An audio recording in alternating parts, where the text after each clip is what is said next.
We are awaiting a ruling from the U.S. Supreme Court regarding the rights of religious schools when it comes to employee discrimination lawsuits. The case involves two teachers who sued their California schools for discrimination after they were fired. One teacher believes her age was a factor. The other argued the school did not renew her contract due to her breast cancer diagnosis and her request for time off. That teacher, Kristen Beal, has since died. The ruling will have implications for parochial schools all over the country. News 19's Mike Biermeister spoke with a local attorney for some insight into the issues involved. Mike.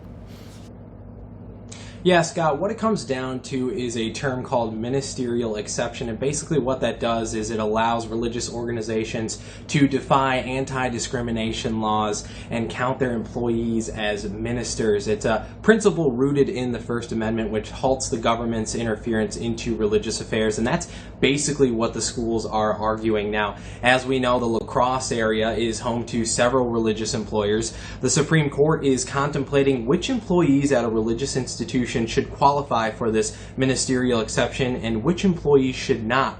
This all depends on how closely their work is related to the mission of the organization. I think the question will come down to what kind of language they use to describe the nature of the type of employment or work that the person does and how much it is mingled in with the actual religious doctrine of the employer.